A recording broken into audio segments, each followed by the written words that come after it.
What's up, my business-minded video creators? This is the Video Creator Show, where we break down how people are making money on YouTube and through online video in general. My name is Augie Johnston, and I'm the founder of VidChops, where we take the burden of editing totally off your hands so you can create more videos and better videos. I'm here with my co-host, Grant Ball. He's the creator and the host of a YouTube channel called Treesicle, and he runs a few other channels as well. And with that said, let's go ahead and dive right into today's episode.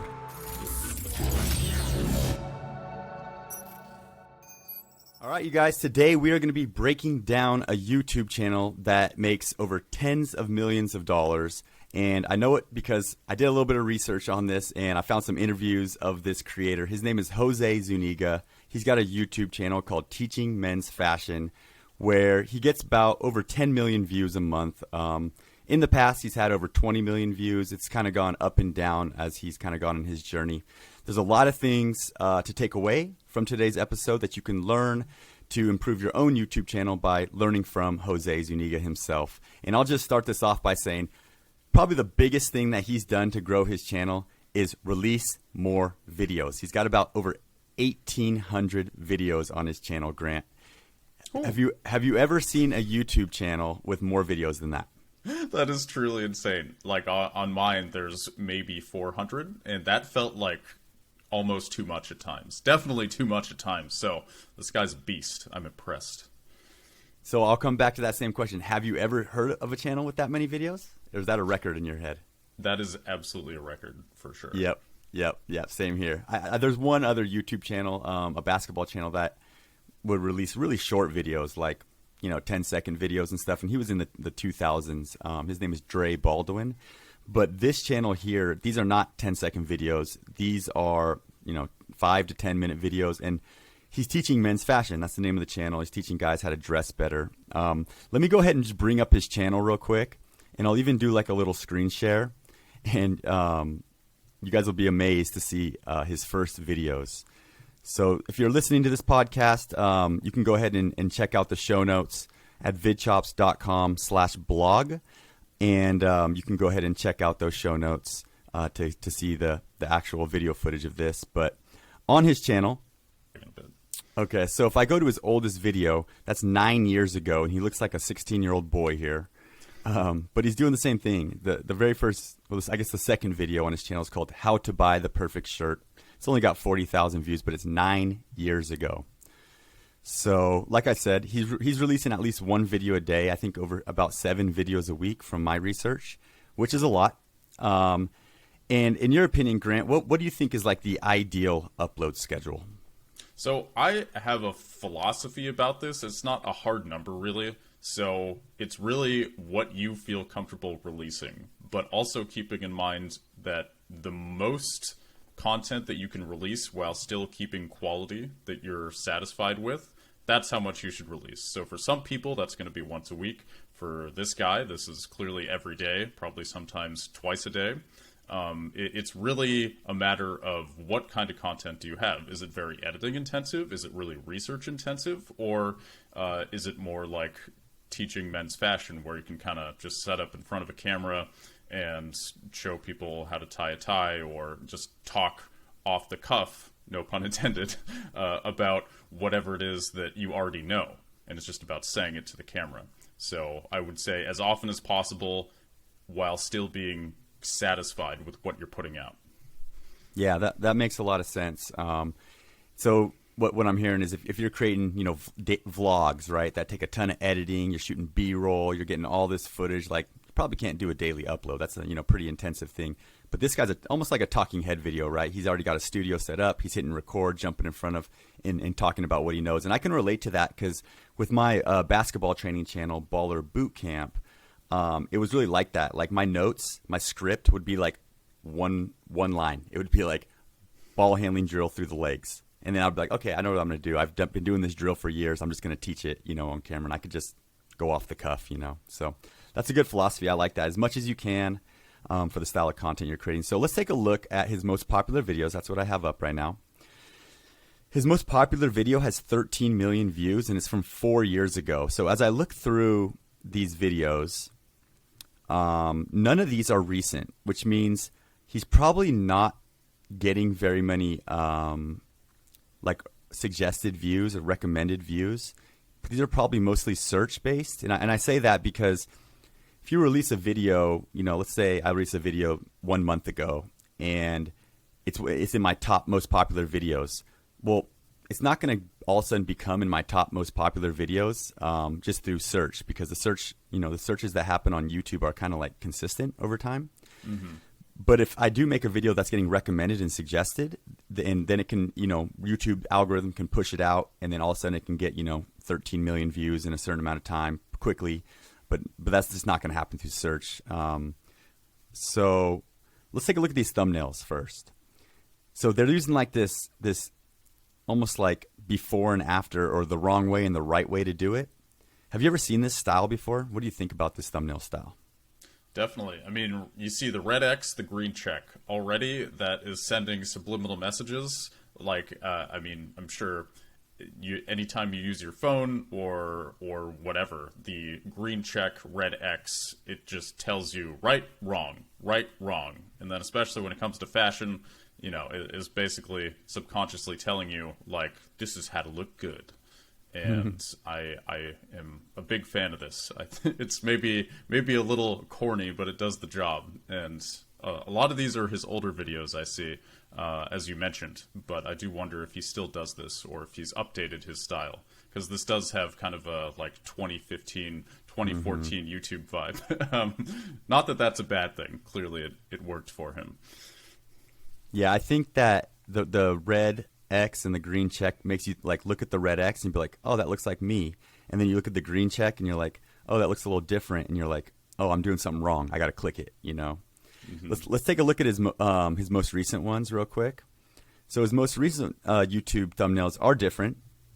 But yeah, he still is going with that check. Yeah, he still is kind of keeping with that trend. A few of them, yeah. He seems to do it less, but it is absolutely there. He's using more yellow and kind of like neutral, pleasing aesthetic colors, which I appreciate. I think if you do it every time where it's just like red, bright green, look at me, it can be a little much. People start to get annoyed with you, but he's doing it right. He's mixing it up. Yeah, I definitely like his thumbnail style. It's definitely good, not bad. But yeah, maybe a little corny with the red checks and stuff. Still doing that, but effective nonetheless. Okay. Absolutely. So I'm going to go ahead and check out his Social Blade. If you don't know what Social Blade is, it's a website that tells you kind of how much views a channel is getting. Okay, so here it's showing me that he's getting about 8.832 million views a month, which is a lot. Overall, he's had 881 million views, so he's closing in on 1 billion views. Channel created September 14th of 2012. Over 1,800 uploads, 5.5 million subscribers.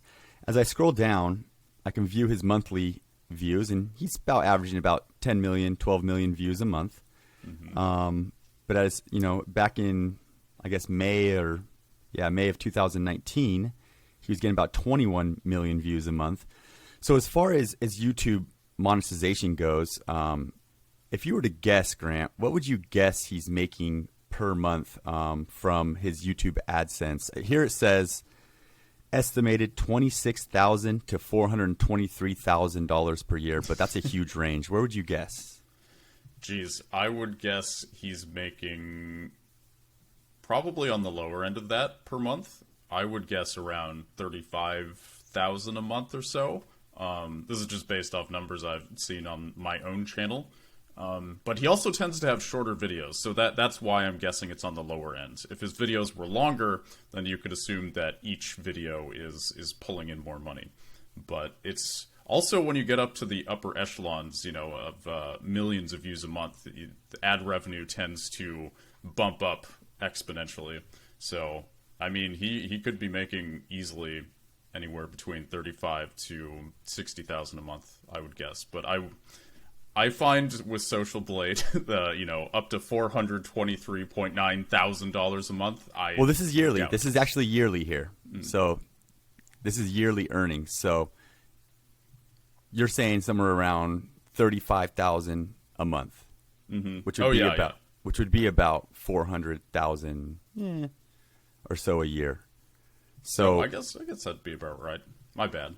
Okay. Okay. No worries. I would agree with that. I would say, in my opinion, so he's, a lot of how much you make off your YouTube ads kind of depends on the topics that you're teaching. Like for me with my basketball training channel, all my viewers were like kids trying to learn how to play basketball. So I wasn't getting paid that much. I was getting about $2 per 1,000 views. So $2 CPM. But I know, like, I've seen other creators like who have channels about like finance and real estate and those kind of topics, and their CPMs were much higher, like almost even like $15 for every 1,000 views. So this is teaching men's fashion.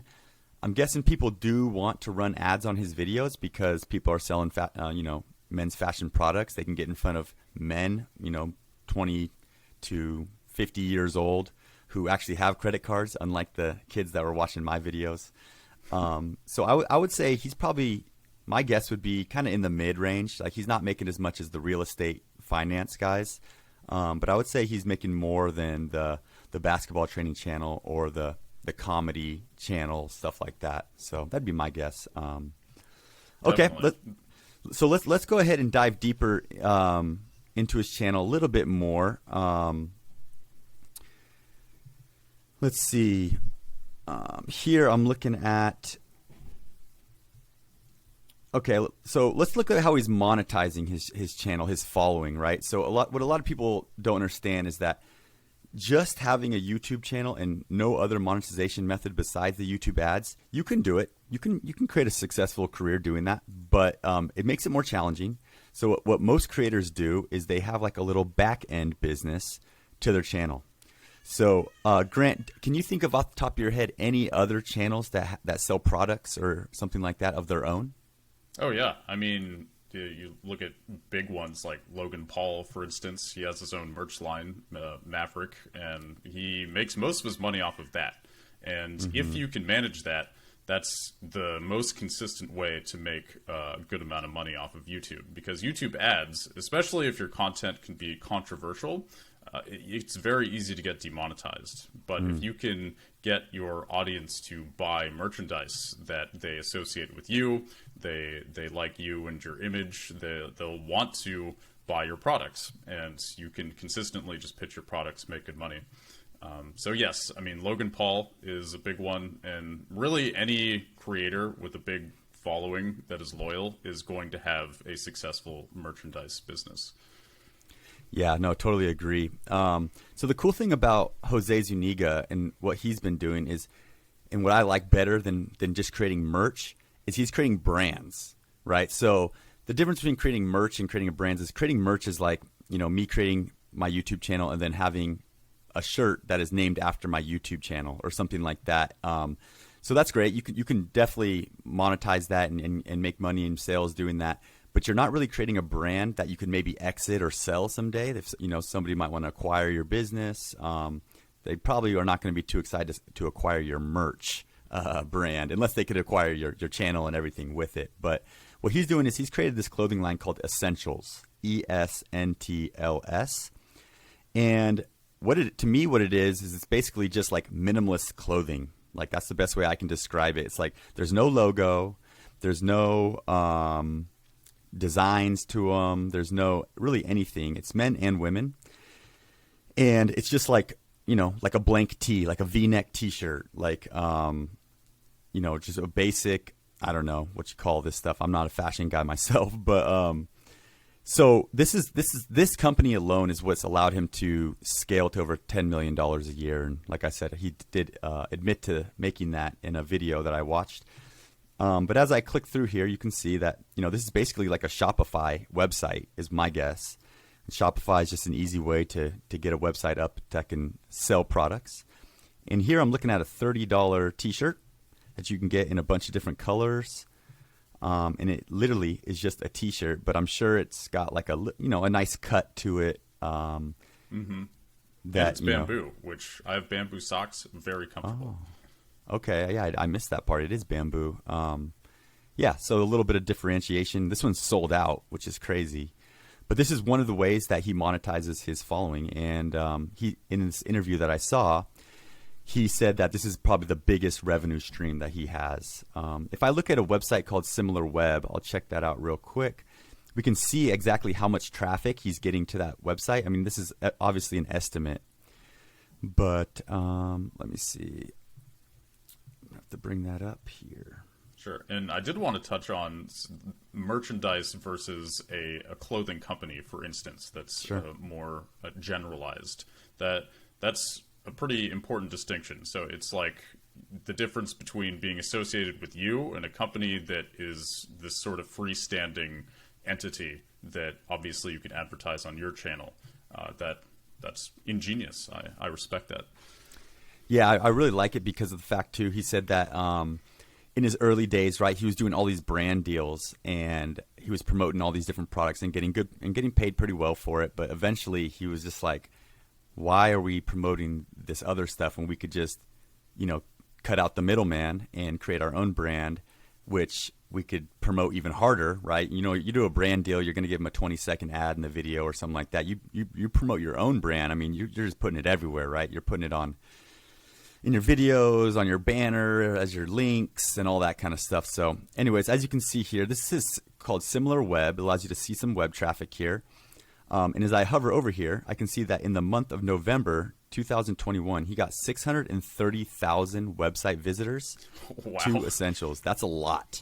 Okay, that is a lot. So, normal conversion rates is around like 2%. So if you imagine 2% of 630,000 people in the month of November purchasing, and no, I'm not going to do the math right now, then you can see that that's a huge revenue stream. As I scroll down, you can see kind of like his traffic sources for that website.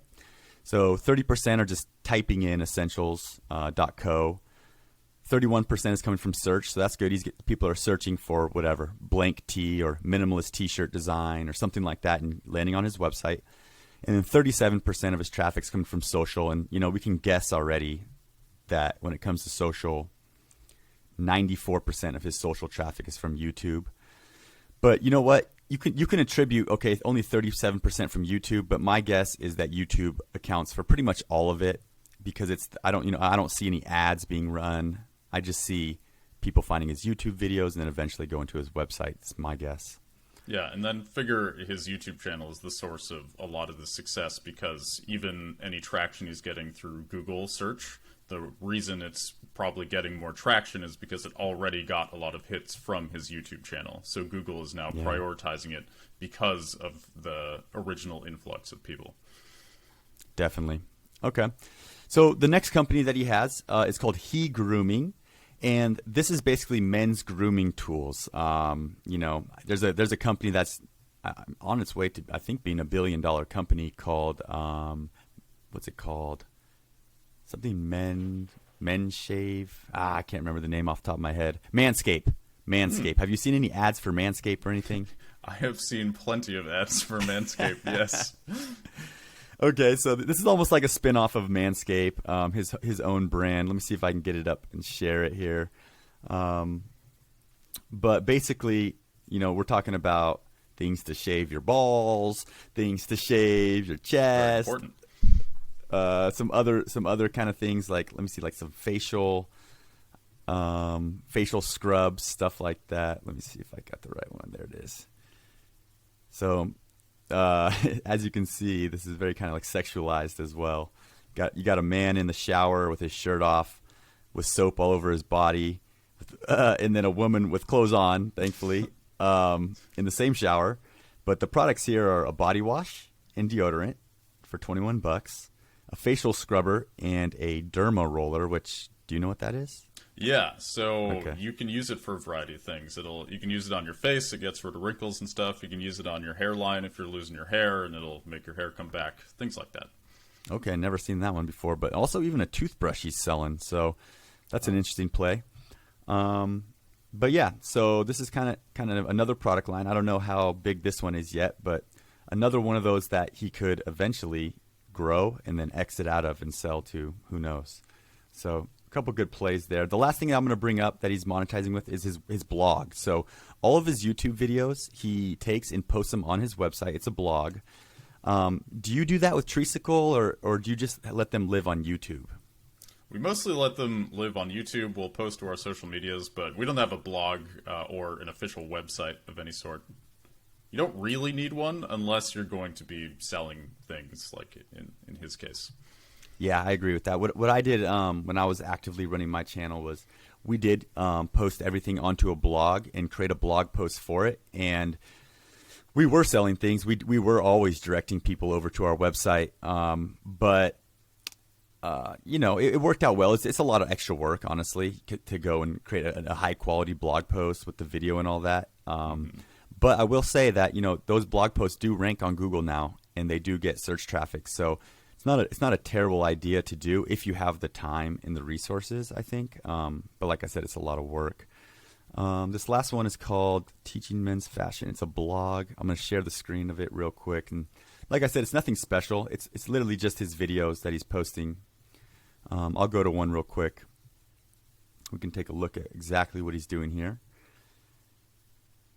And he's got a huge team, you guys. I don't know how big, but my guess would be 20 plus people. So a lot of screenshots here. Looks like he's taking the video and taking screenshots maybe from it, or these look like just straight up blog posts, actually. Mm-hmm. One thing I will mention is what some people do is they will create blog posts and write them out, right? And then go and create YouTube videos for them after the fact, and use the blog post almost as a script. How do you feel about that? I think it's a great idea because, you're essentially having two different platforms that you're using to promote each other. And you're also saving yourself a lot of time. So you create this blog post, which is content in and of itself. You might get some original hits from Google or any search engines. And then instead of spending all this time writing another script, you literally just create a video about this thing that you already made, and then your audience is at least some of them are going to go check out the blog post. And yeah, you're saving yourself a lot of time. You're promoting across platforms. It's a great idea. I'm all for it. Yeah, I really like that strategy too, as long as you can make your videos entertaining and stuff still, not just like reading a blog post. But I think using a blog post as a way to kind of create your outline and then going off that I think that's a great idea. Okay, so on his website, you're like, well, what's the deal? Where's his ads? Is he running ads? How's he making money with this website? And it's right here. It's this Go Premium button. It says Join Now. So he has like an online membership, very similar to like a Patreon or something, but he's owning his traffic and owning his members so that he can really do whatever he wants with this membership. There's some limitations with the Patreon type thing, but the crazy thing is he's only charging $2 a month or $20 a year. And what does he get? What do you get access to? Live video streams. Okay, so there's monthly live video streams that you get access to. Some style consulting. So you can submit up to 3 questions to their expert style team. Product giveaways, and user forum, like a user forum access to that. So my guess is that, I don't know how much money he'd be making off this, but if you're paying $20 a year, I bet he has at least 1,000 people in here, maybe even 2,000 to 3,000 people in this membership area. So, that's a $20,000 to $60,000 bump a year through not too much work. Doesn't seem like too complicated of a thing. What's your opinion on this? Well, I always think it's a good idea to start with a low price like this. Clearly he's not just starting, but I like the model of lower entry cost, more people that want to buy into it. Instead of, I think a lot of people make the mistake of, well, if I just charge more, I'll make more money. But obviously, not everybody's going to want to pay a lot of money. $2 a month is basically nothing. So it's almost like, why wouldn't you at least try it? So you could get $20 out of somebody pretty easily. And even if they decide they don't want to renew, well, you still got $20 from them, or at least a couple dollars. Low entry cost is always very nice, especially on the internet where everybody's trying to get your money and attention. If you're only asking for a little bit, people are going to be way more likely to do it. And especially, it's like, as you noted, you're not getting a ton of crazy things from this subscription, but it's enough to where it's definitely worth $2 a month if you're interested in men's fashion, if you have questions, and I mean, getting access to experts. I mean, a lot of people, that's valuable information, you know, they want to look good. And they have specific questions that you can't really get answered elsewhere, perhaps. Yeah, no, I agree. I like the low barrier to entry to the low price because you can always upsell them, right? You're basically getting paid to build a better community, right? You have a forum where people can interact. You have you know calls where you get on live calls with these people. So you're really going to start to develop these super fans who feel like they're getting value. So then if you want to sell them essential teas after that, great, sell them essential teas. Or if you want to sell them consulting for a high price, right, you can do that. But this is a good look. I think more people should do that. Have a little $2 entry for whatever. I agree. And I do want to touch a bit more on that aspect of building a community and having a very low barrier of entry, as opposed to even no barrier of entry. So even if it's free to enter. I've built communities in the past where anybody from anywhere could join for any reason, and it grows very quickly. You can monetize that in certain ways, but the problem is when you let anybody in, you tend to let some troublemakers in, and what you really want to do is craft and cultivate a beautiful, flourishing, positive community of wonderful people. And even if you have like a $1 entry fee per month, that people tend to actually be more invested in the community. Yeah. It's a little counterintuitive. You would think, if you have to pay to get in, then maybe they'll be annoyed or something, but that's not the case. If they pay, then they want to be there, and they will act like they want to be there.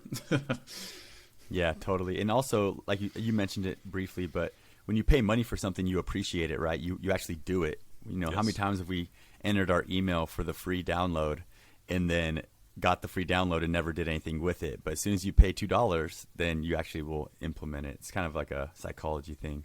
Mm-hmm. Okay, cool. So let's kind of close out this channel breakdown here with a few more, just I guess, thoughts. So let's take a look at his. I'm going to go back to his videos and sort by most popular, and I'm just going to get your opinion on why you think some of these videos, without really viewing all of them, why you think they took off. Sure. So these are the most popular here. And you can see 4 years, 3 years, 3 years, 5 years, 4 years. So what stands out to you about these video topics and titles and thumbnails? Well, I've noticed in a lot of his content in general. So 6 signs she wants to kiss you. I mean, especially with men's fashion, there's a desire to be desired. And he's clearly appealing to that. So 6 signs she wants to kiss you. Or you to kiss her. Like, it's teaching you how to date, how to romance, how to be the person you want to be. And also big text that's very clear, easy to read. He's highlighted to kiss, so like you instantly see the word kiss in a picture of a beautiful woman. So it's very alluring, just right off the bat, instantly when you see it. Even if you don't notice it, a part of you does notice it. And then, yeah, I mean, there's also a lot of dichotomy going on. So, like, there's a right and wrong way to be doing things. 10 ways men are dressing wrong. Again, the red X, the green check. You got the kind of messily dressed shirt, the very clean-cut man looking good. In clothing tricks, you got guy on the left who has no idea what he's doing, guy on the right looking great. So again, it's right and wrong, and it kind of tells you want to be right, don't be the wrong guy. How do I be the right guy? And it's very, I don't want to say opinionated, but he has very firm stances. You can tell right off the bat that he's going to tell you, he's not going to tiptoe around, he's going to tell you how it is, what you should be doing, how to succeed. And people appreciate that direct, no BS approach, for sure.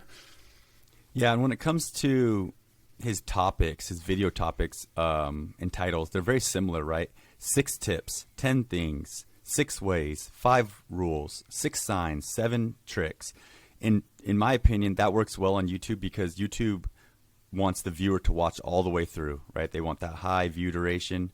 So, if you put a number in it, 5 tips, then people are watching the first, the second, and they know there's 3 more. So, in their head, they're thinking, okay, I just need to stick around for another minute and I'm going to get all the value, all the tips.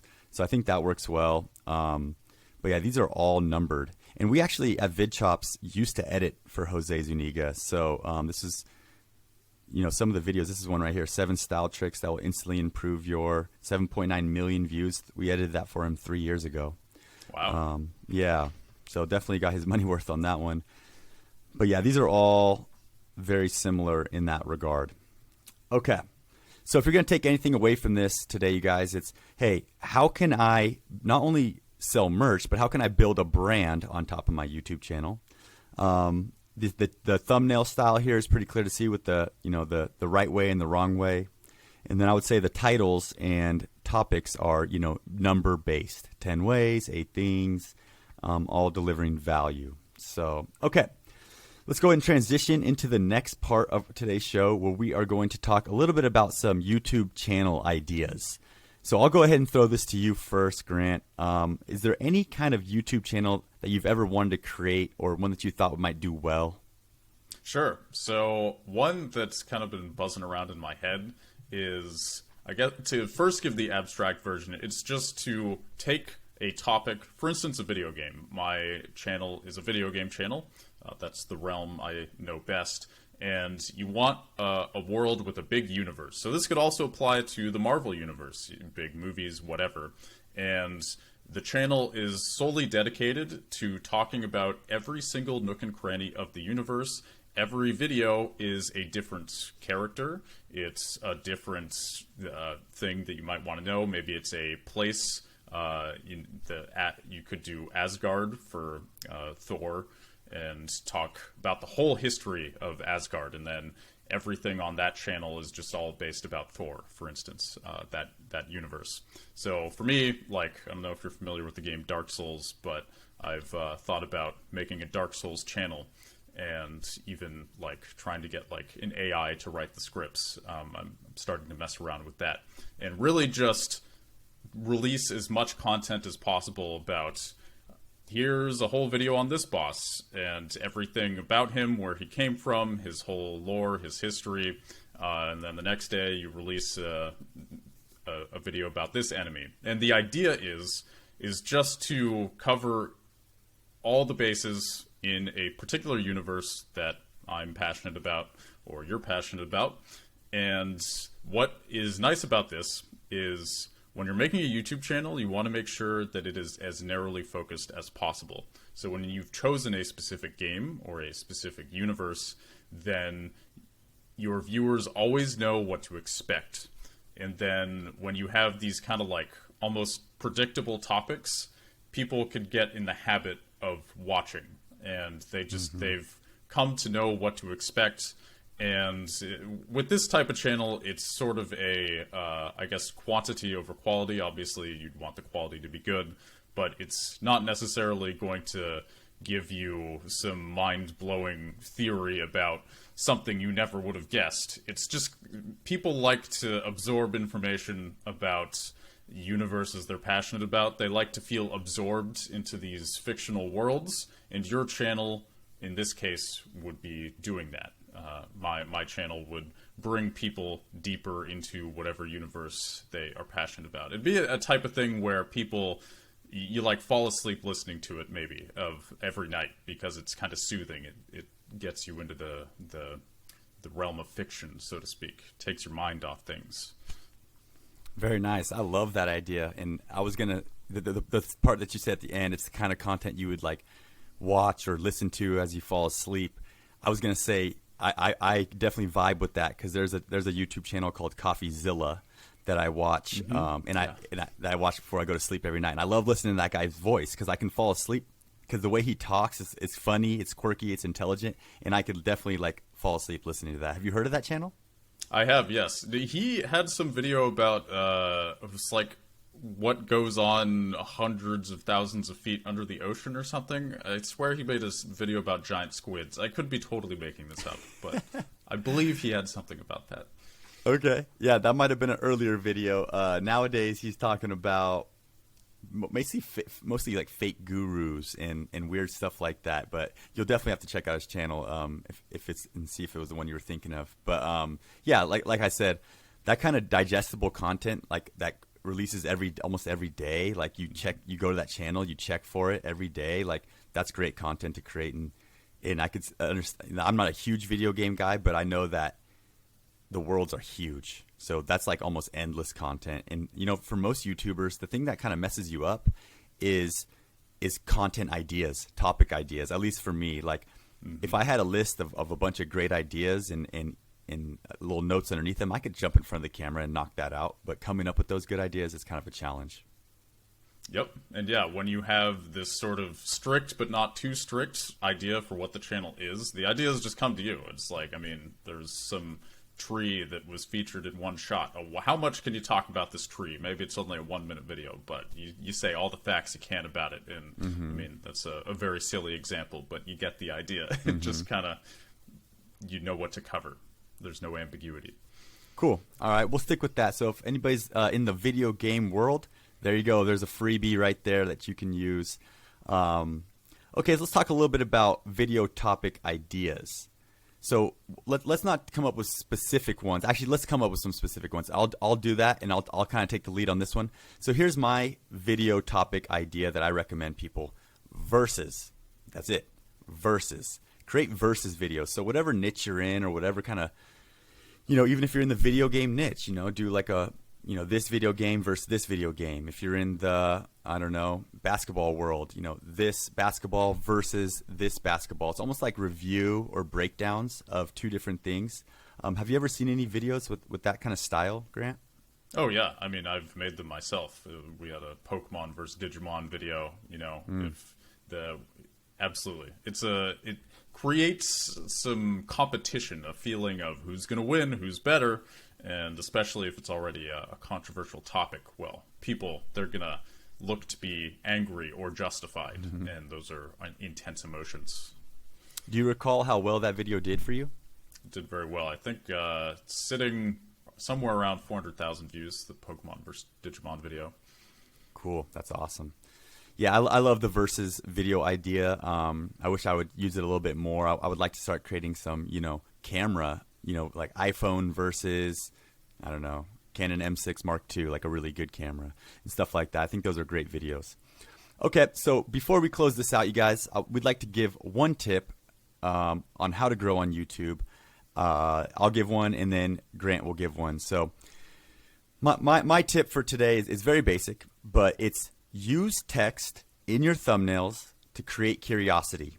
Okay, so when you create your custom thumbnail, a lot of people argue, should you include text, should you not? Well, here's my tip. If you're going to include text, or if you can create curiosity through text, then do it. And what I mean by curiosity is, a short 3 to 5 word statement that would entice the click, that would make someone say, what does he mean by that? Or did that really happen? Or some sort of curiosity, because in my opinion, that's the best way to get clicks, is through kind of that triggering that emotion of curiosity. So how about you, Grant? What's one tip that you can give today to our listeners? Sure. So I'll give 2. One, it kind of piggybacks off curiosity, and that's ask a question. You want it to be a question that people are probably asking themselves. If it's a question that keeps popping up in your mind, then people are also going to be wondering. Because when you ask a question in your title, then the implication is you have the answer in your video. And so that's a very, very basic one. And the other tip I'm going to give is just make videos, just start. That's the most important thing. A lot of people, they get very caught up in the theory. They're worried, is it good enough? But with YouTube, remember, it's YouTube. This is your personal journey. Make a video, even if you think it's terrible, you can just finish it. Even if you don't want to upload it, finish it, and then make another one. And then that other one is going to be even better, because now you know what you're doing a little bit more. So just start, just go, don't overthink it. Do it, make it. You will learn, you will get better, and you will progress. Hey, that's a great tip for today because, as you guys know, this is episode 1, and we are going to do the exact same thing. We are going to release this and continue to improve and get better. That's all we got for you guys today. We hope you enjoyed today's episode. If you did, please make sure to leave a 5-star review on iTunes, as we read every single one of those. And please, if you're listening or watching, on YouTube, hit the subscribe button so you can join the video creator community. Thanks for checking out today's episode, and we will see you guys in the next one. Thanks. Later.